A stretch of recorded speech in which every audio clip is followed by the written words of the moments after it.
Hi guys, it's Zane from Ancient Gallery and welcome back to Drawing and Discovering Dinosaurs. Today we're going to be drawing a little known dinosaur called Ornitholestes. So let's get started. I'm going to draw a little eye here. And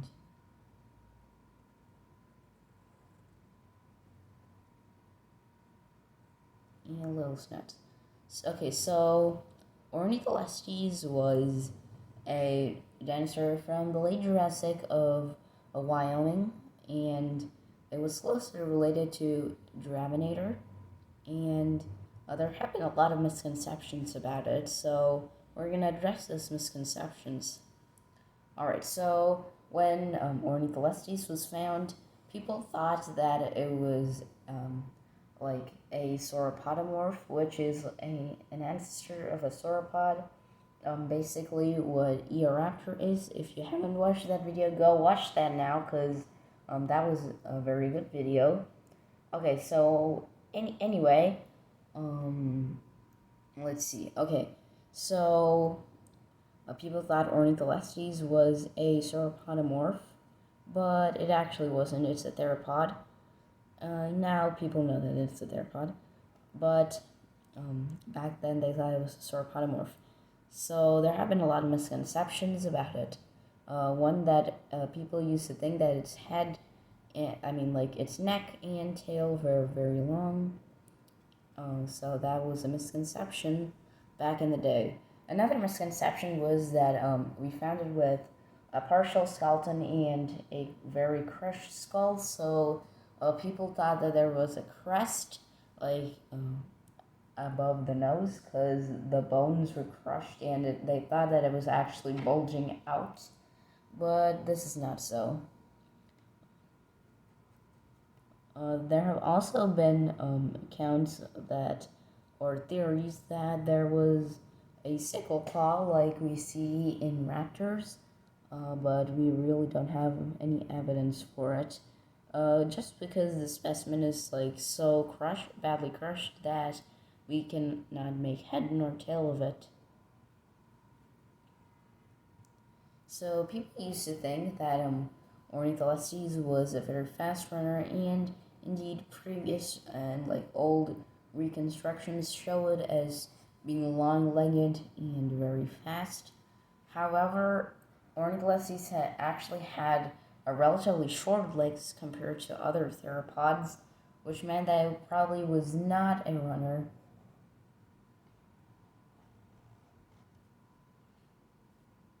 So, Ornitholestes lived in the late Jurassic period. It would have been a very close relative of Dravinator. If people think that it was very close to the beginning of the Maniraptoran family, which includes birds, Eoraptors, and possibly compsognathids, like Dravinator. So yeah, this was probably a feathered dinosaur, very likely, but we still don't know.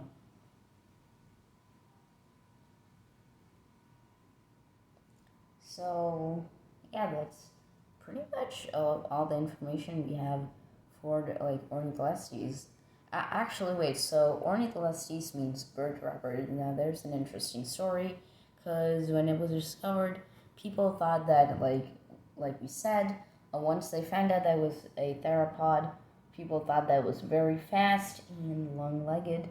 So people always pictured it as hunting birds down, especially the bird Archaeopteryx, which may or may not be the first bird ever to exist. New studies have shown that Archaeopteryx may in fact not be the first bird. There are probably older ones.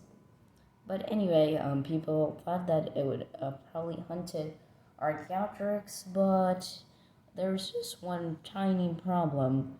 Archaeopteryx lived in Germany, while our own Ornitholestes lives in Wyoming, which I think most people know that those two places are not close to each other, so there was no way that Ornitholestes actually hunted Archaeopteryx. They just lived in two different places.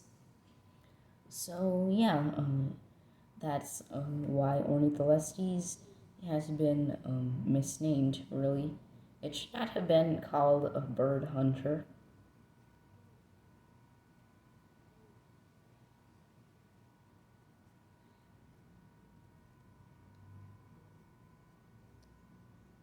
Alright, so people think like Ornitholestes is closely related to Coelurus, which is another extremely bird-like dinosaur from like the late Jurassic period, also in North America. It actually gives its name to the whole family of Coelurosaurians, which is what mostly like both Ornitholestes and Coelurus here in the background. Also, tyrannosaurs, raptors, birds, compsognathids, oviraptors, ornithomimosaurs, and therizinosaurs all belong to. So yeah, that's a pretty big group here. So, okay, so that's it for all the info here. So I'm gonna paint our landscapes here. Alright, so I'm gonna get out our kind of like a reddish pinkish salmony color, and I'm gonna start painting out the bits that aren't feathered here. Same goes for Coelurus, although it's gonna have a different feather color.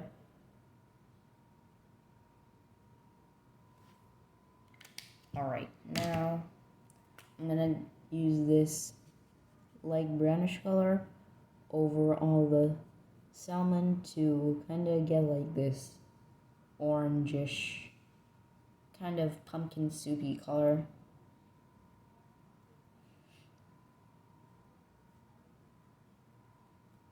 Alright, now I'm gonna take out kind of like this light golden color, and I'm gonna use that to color in the belly and the lower part of the tail. And I just completely, speaking of the tail, I just completely forgot to paint the tail here. The parts that aren't feathered, to be exact. Alright. Now, let's see here. What do we have? I'm gonna grab this more kind of yellowish orange color and completely fill in Ornitholestes here. Now, okay, there. And I'm gonna add light orange stripes.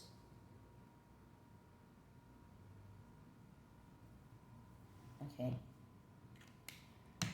Now on to Coelurus, which is pictured in the background here.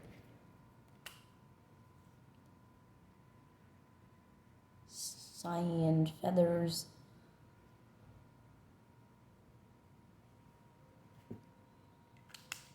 Along with a very nice ice blue belly. Alright, so that looks very nice right there. Now I'm gonna paint the mountains in because those are gonna be a key part of the background. So I'm gonna start by painting them this like ice blue color.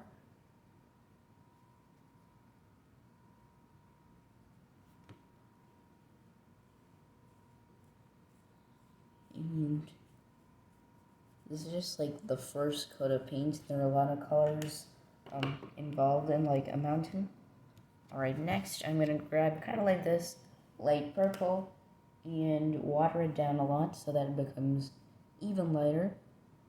And I'm gonna start coloring in.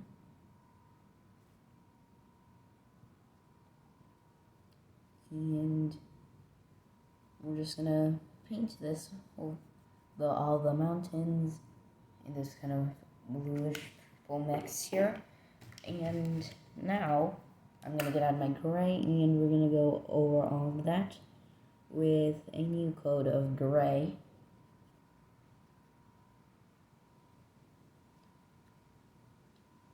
Alright, so this creates kind of like this really nice color mixture. Because mountains, well, the stone is gray, but from a distance they actually look kind of bluish, purplish. So yeah, because there are mountains right there. And I'm gonna kind of grab some steel blue over here and kind of water it down just for an extra splash of color, because these mountains are looking a bit too purple for me. Now that's gonna be a really wet because we used lots of paint and also we used a lot of water, so I'm just gonna let that sit there for a while. And a while is literally 5 minutes because this paint dries really quickly. Also because we're probably gonna finish this in probably like 10 or less minutes. Now for our trees right here, I'm gonna use light brown.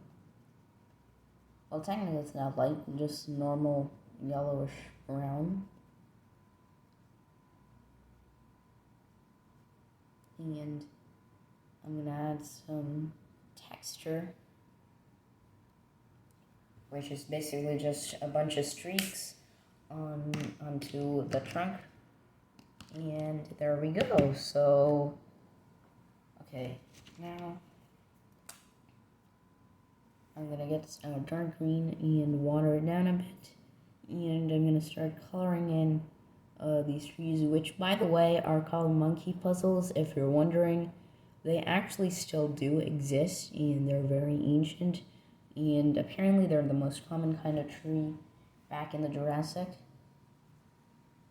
and everybody loves to eat them. I mean, back in the day of the dinosaurs.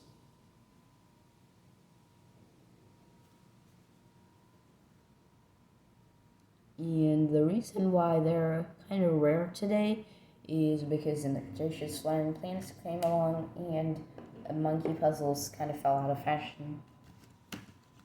Alright, so now that we have our dark green, I'm going to go with a dark olive. Also water that down and blend that in.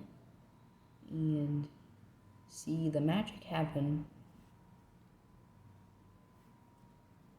Water it down and blend that in.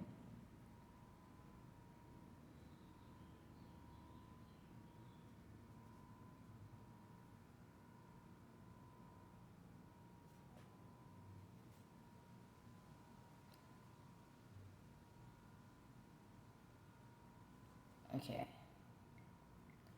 Now, actually, I'm gonna add some olive stripes to our silhouette here, standing in the background, trying to keep out of view.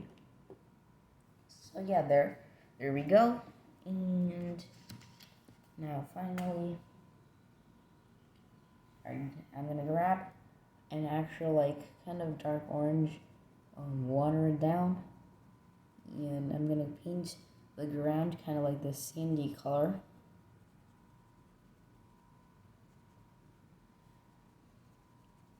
And then we have this kind of like plateau here.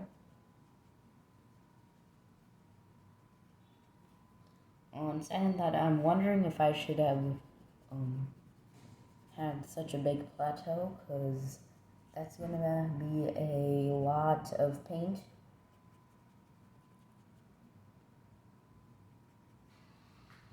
Alright, so I'm gonna water this down significantly looks like there's more paint, but there isn't, just mostly water. And it actually looks like it's becoming sandy here.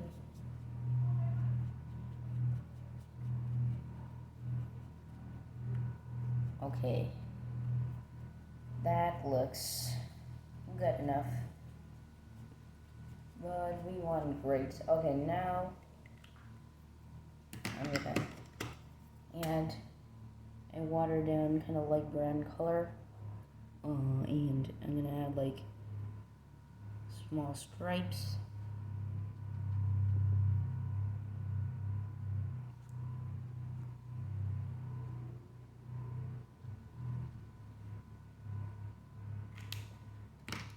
And I'm gonna grab a peach as well and and more stripes and splotches all around. Alright, now that looks good. Let that rest there. Alright, I think that's good. So, back to the mountains here. I'm gonna add a bit of greenery onto the mountains, like small forests.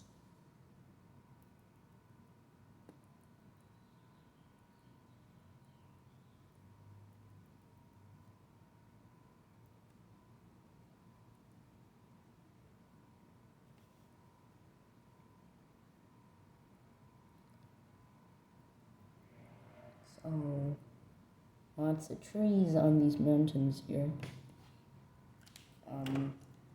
Add a bit of variation. Go to some olive trees.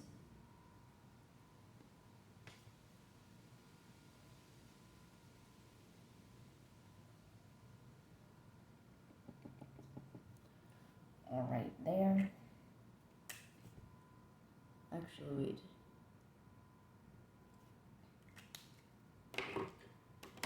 Nice. Now, actually, wait for it. Wait for it. Now, I got this kind of like golden color, so I'm gonna just like add that onto the mountain. At the very bottom, kind of like fields of ferns and not grass, because grass doesn't exist at this time. I guess like fern prairies. You could call it a fern prairies. Okay, so there we have our mountains. We're almost done. Let's see, I'm gonna grab our ice glue from earlier, and I'm gonna use that to color in the sky, highly watered down, so it doesn't look like there's actually sky there. So I'm just gonna let the water dry away now. Alright, here, and at the top I'm gonna add like streaks, painting like streaks, so it looks like they're clouds. This is a pro painting technique. Alright, now I'm gonna probably let that sit for a while, but first of all, before we finish, I need to add some shading. So get out our gray here, start shading.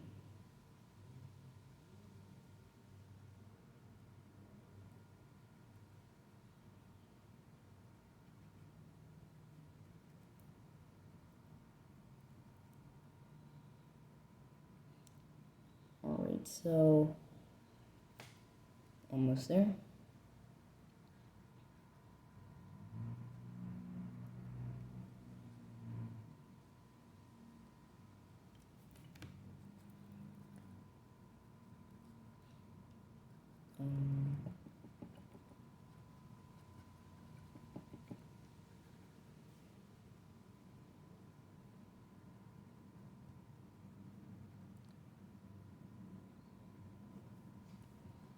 Alright, so it seems that this gray is a bit dry right now, so I'm gonna get my other gray, which works much better.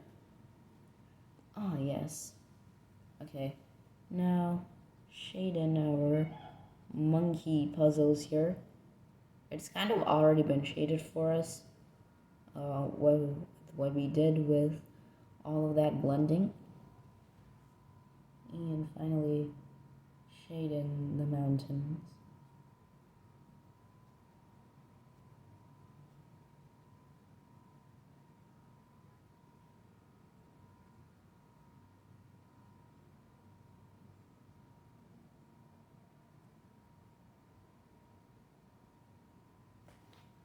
Alright, so... Okay, so that's it for today. I hope you enjoyed this video. Please like, share, comment, subscribe, all that good stuff.